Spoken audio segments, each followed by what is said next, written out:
Fábio, ouvinte querido, ouvinte querida, tratar de um assunto. O jornal Valor Econômico trouxe hoje uma reportagem grande, uma reportagem de página toda, sobre um tema que a gente já abordou aqui. Porque é um tema que o mundo está discutindo, sobre um desafio global e que é complicado de resolver.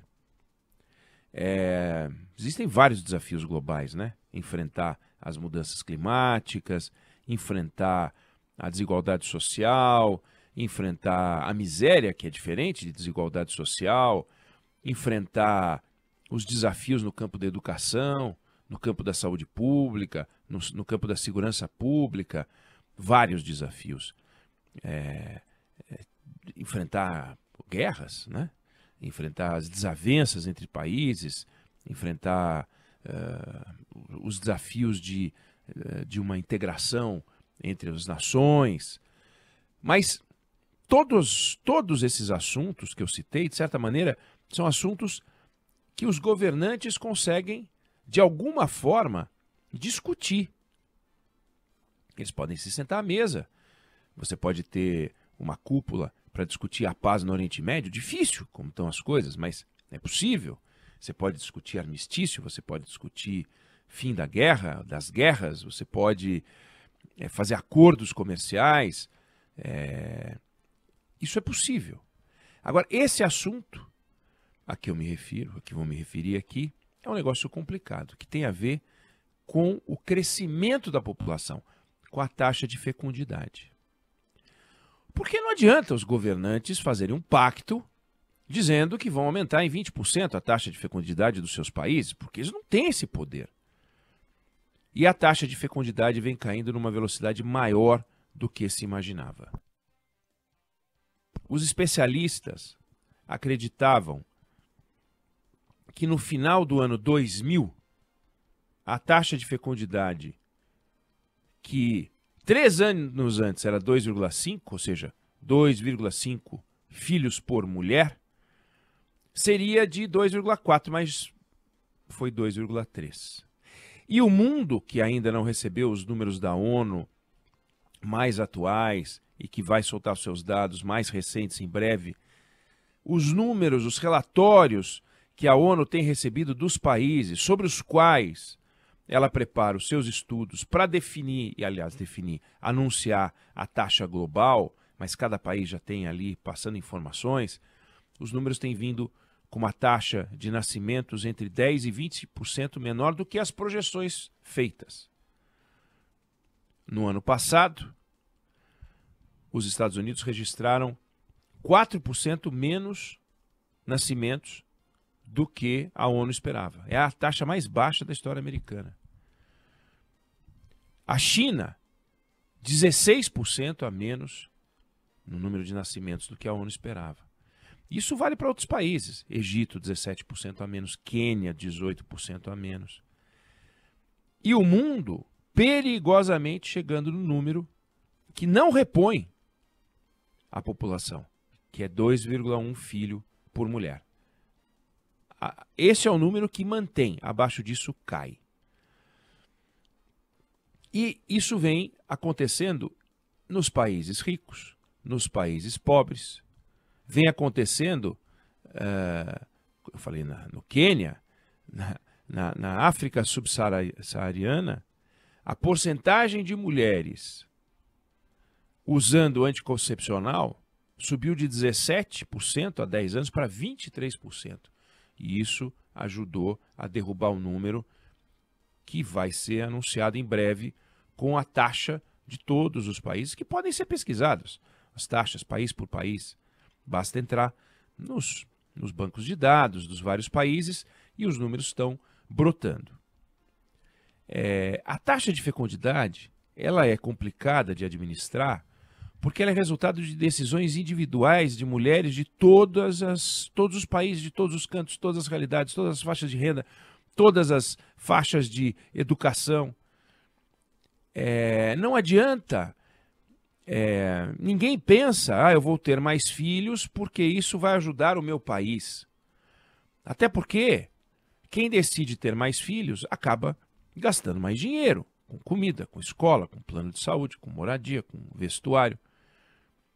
Vai ter que fazer opções profissionais diferentes de quem tem menos filhos. E com isso, as famílias acabam ficando menores.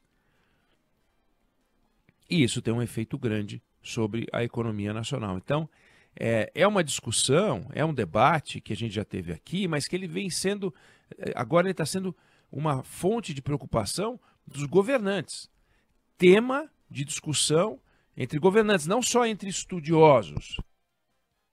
Saiu da academia para entrar nas discussões políticas. E os países estão tentando. Como é que a gente reverte isso? Nenhum país tentou mais do que o Japão. Nenhum país tentou mais do que o Japão. Em 1990, a taxa de fecundidade do Japão era 1,5 filho por mulher. Aí o Japão criou o programa especial de licença maternidade e paternidade, criou o pacote de subsídio para quem tivesse mais filho. Resultado?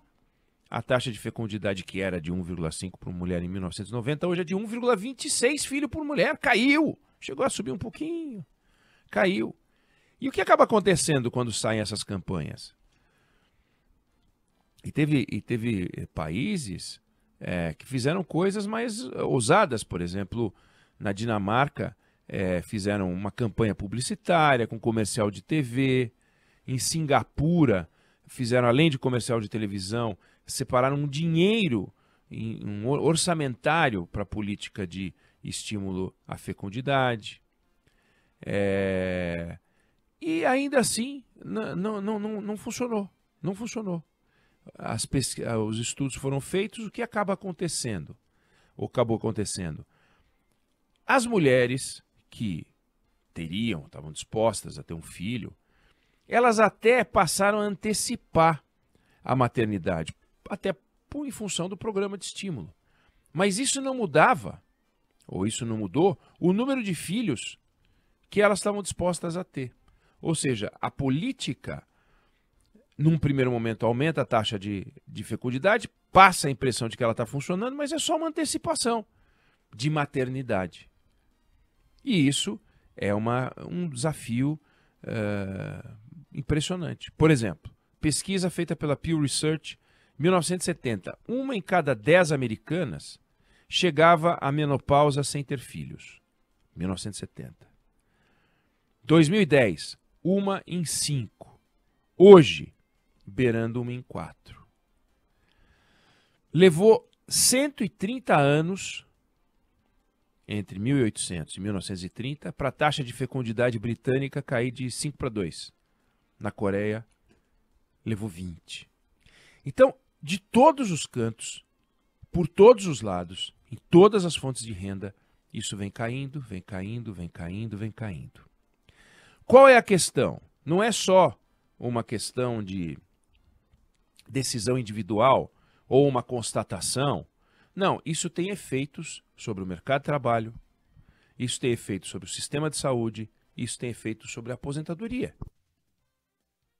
A aposentadoria é um sistema em que quem trabalha sustenta quem não trabalha. Na medida em que o número de pessoas trabalhando, porque a sociedade vai diminuir, cai, como é que se financia um sistema desse tipo? A coisa vai complicando. E é um negócio complicado de resolver. Singapura, 1950, 6,6 filho por mulher. Taxa atual, 1,2. Brasil, anos 50, 60, até anos 70, 6 filhos por mulher.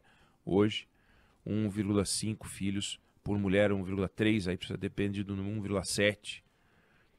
É muito pouco para o objetivo de reposição da sociedade. Quando eu digo muito pouco, eu não estou falando da vida das mulheres, nem da vida dos homens, nem da vida dos casais. Eu estou falando de países, porque os governantes estão preocupados com os países. Só que quando eles discutem isso, eles entram na vida pessoal. Por isso que eu digo, não tem a ver com as políticas tradicionais de discussão de educação, saúde, infraestrutura, comércio exterior. Na educação, você não invade a vida das pessoas. Você oferta a elas algo que vai melhorar a vida delas e elas aderem na maior parte dos casos, ou não.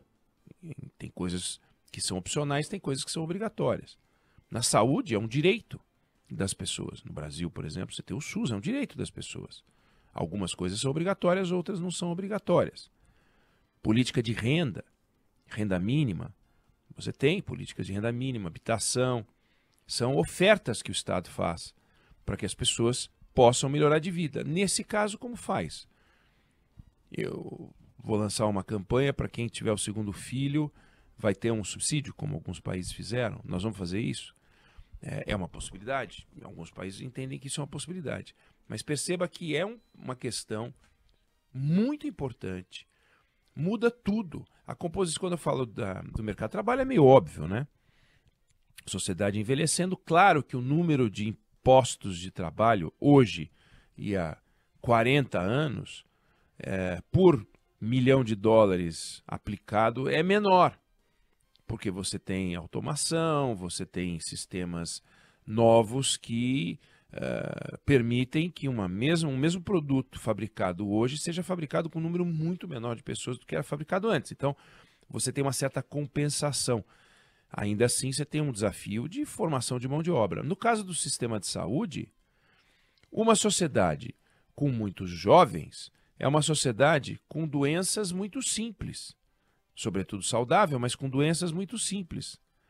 Remédios, programas de distribuição de remédios numa sociedade mais jovem são programas de distribuição de remédios mais baratos do que numa sociedade mais velha, em que os remédios são remédios mais caros, de uso contínuo, e mesmo os motivos de internação e ida ao hospital é também mais caro. E sobre a aposentadoria, nem preciso dizer, já falei aqui.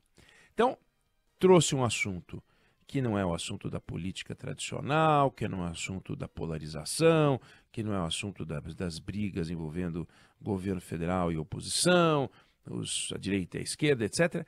Aqui tem um assunto importante para ser aprofundado, para ser observado. É uma mudança sem paralelo na história da humanidade. Eu não sei se você concorda ou discorda, mas essa é a opinião que eu tenho sobre o assunto.